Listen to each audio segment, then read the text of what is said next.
أعوذ بالله من الشيطان الرجيم بسم الله الرحمن الرحيم إن الله وملائكته يصلون على النبي يا أيها الذين آمنوا صلوا عليه وسلموا تسليما اللهم صل على سيدنا ومولانا محمد النبي الأمي وعلى آله وصحبه وبارك وسلم عليه۔ افکار چینل کے دوستو، آپ کا چینل رمضان شریف میں اپنے خصوصی پروگرام رمضان وسیلہ مغفرت کے عنوان سے ایک نیا سیگمنٹ سبق آموز جاری کرنے جا رہا ہے، جس کے اندر روزانہ ایک سبق آموز واقعہ قرآن و احادیث کی روشنی میں پیش کیا جائے گا، تاکہ ہم سب اس سے سبق حاصل کریں اور اپنی آئندہ کی زندگی کو اس کے مطابق ڈھال کے اپنی ہدایت کا اس کو وسیلہ بنا سکیں، اپنی مغفرت کا وسیلہ بنا سکیں، جس کے اندر آپ صلی اللہ علیہ وسلم کی حیات مبارکہ سے جڑے واقعات ہوں گے جو ہماری ہدایت کے لیے اور مغفرت کے لیے رہنمائی ہمیں حاصل پہنچائیں گے۔ تو اس سلسلے میں آج کا جو پہلا پروگرام ہم کرنے جا رہے ہیں وہ آپ کی خدمت میں ابھی میں کچھ ہی دیر میں پیش کرتا ہوں۔ اس سے پہلے آپ سے گزارش ہے کہ نیچے دیے گئے سبسکرائب کے بٹن کو کلک کر لیں اور ساتھ میں بیل آئیکن یعنی جو گھنٹی کا نشان بنا ہے اس کو بھی دبا لیں، تاکہ آئندہ آنے والی ہر اچھی ویڈیو آپ تک بغیر کسی تعطل کے آپ تک پہنچتی رہے۔ ناظرین اکرام، ہمارا آج کا موضوع ہے دعا۔ دعا چونکہ ہمارے اوپر اللہ تعالیٰ کا انعام و اکرام کا مہینہ رمضان کریم سایہ فگن ہے، اور یہ رحمت و بخشش کا، مغفرت کا، انعامات کا مہینہ ہے۔ آپ صلی اللہ علیہ وسلم کی بہت ساری احادیث مبارکہ سے اس کی فیوض و برکات، اور کلام پاک سے، سورہ قدر سے اور باقی مختلف آیات سے مختلف مقامات پہ اللہ تعالیٰ نے اس مہینے کے جو فیوض و برکات ہیں اور اس کے اندر جو انعام و اکرام مومنین پہ کیا جاتا ہے اس کے متعلق بہت ساری ہمیں معلومات فراہم کی ہیں۔ تو ان کی روشنی میں جو مومن کے لیے کہا گیا ہے کہ وہ دعا کے ذریعے سے، اپنی التجا کے ذریعے سے، اپنی گریہ وزاری کے ذریعے سے اپنے خالق و مالک کو راضی کر سکتا ہے۔ اللہ کریم نے قرآن پاک میں بارہا مختلف مقامات پر جتنے انبیاء کرام کا مختلف جگہ پہ ذکر کیا ہے، اگر ان کے ساتھ بھی کچھ وقت آزمائش کا اللہ نے ان کے اوپر لایا ہے تو اس میں ساتھ پہ ان کو ایک دعا بھی سکھا دی ہے۔ جیسے حضرت یونس علیہ السلام کو جب وہ مچھلی کے پیٹ کے اندر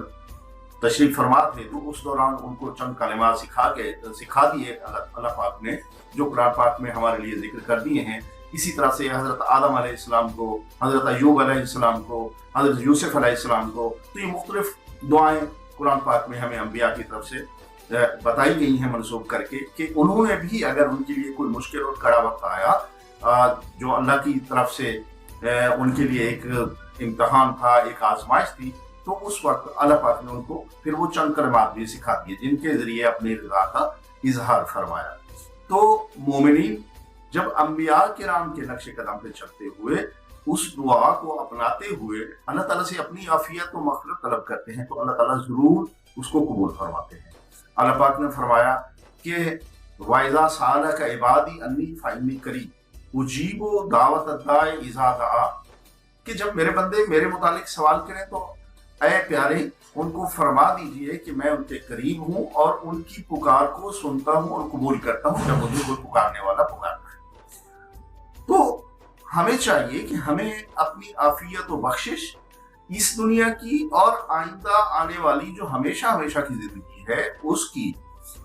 تمام تر کامیابیاں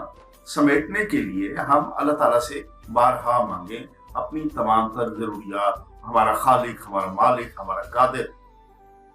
تمام تر قدرت والا، تمام تر طاقتوں والا، تمام تر شوکت و سلطنت والا، حکومت والا، ایک تنہا ذات ہے، تو اس نے ہماری تمام حاجات کو پورا کرنا ہے۔ تو اس سے جب ہم گڑ گڑا کے مانگتے ہیں تو اللہ کریم خوش ہوتے ہیں۔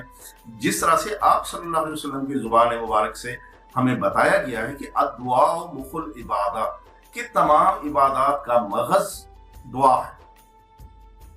دعا کرنے سے اللہ کریم خوش ہوتے ہیں، اور دعا کرنے سے انسان کی نفسیات اطمینان میں چلی جاتی ہے، اس کو سکینت حاصل ہوتی ہے، وہ اس سے مطمئن ہو جاتا ہے کہ میں نے اپنے مالک کو، اپنے خالق کو، اپنے اوپر جو تمام طاقتوں کا مالک ہے اس تک اپنی عرضی کو پہنچا دیا ہے، اب وہ میری داد رسی فرمائے گا اور میری تمام تک مشکلات کو دور فرمائے گا۔ تو آج کل ان دنوں میں ہم جس آزمائش سے گزر رہے ہیں، جس وبا سے، جس بلا سے ہمارا سامنا ہو گیا ہے، اس کے لیے بھی خاص طور سے، اور اس کے علاوہ جو ہمارے تمام تر معاملات ہیں، ہم اپنے رب کریم کے سامنے گڑ گڑا کے گریہ گزاری سے، دعا کے ذریعے سے مانگ سکتے ہیں۔ جبکہ ہمارے بعض اوقات ہمارے اذہان و قلوب میں ایسا ہوتا ہے کہ دعا میں ہم نہیں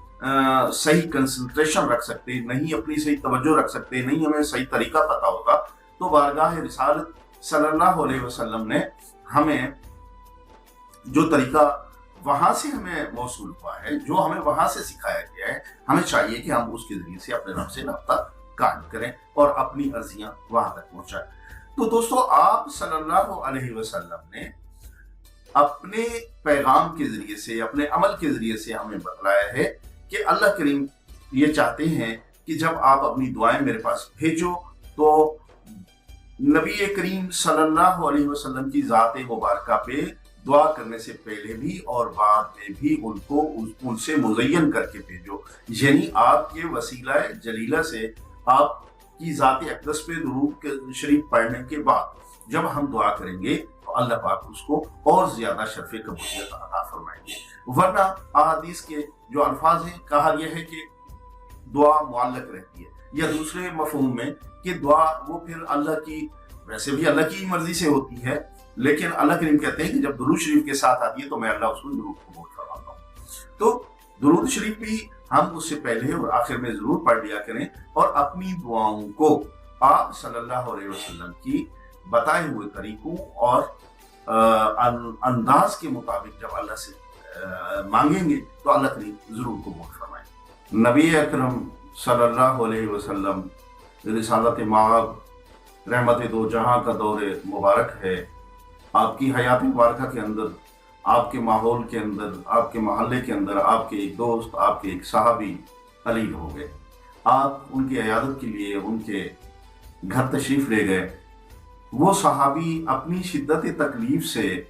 بہت زیادہ کمزوری،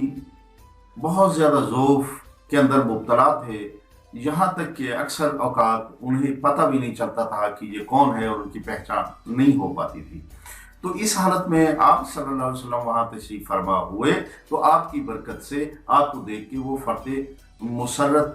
سے اٹھ کے بیٹھ گئے اور خوش ہوئے، اور اپنی بیماری کو مخاطب کر کے کہنے لگے کہ اے میری بیماری، اے میری تکلیف، تجھے مبارک ہو کہ تیری وجہ سے میرے اوپر اتنا کرم ہوا کہ آپ صلی اللہ علیہ وسلم میرے غریب خانے پہ تشریف فرما ہوئے۔ اس خوشی کے عالم میں جب آپ اٹھ کے بیٹھے تھے تو نبی اکرم صلی اللہ علیہ وسلم نے ان کی خیریت دریافت فرمائی، ان کی صحت کے متعلق پوچھا، پھر اس کے بعد آپ صلی اللہ علیہ وسلم نے ان سے پوچھا کہ اے میرے دوست، اے میرے صحابی، کیا آپ نے اپنی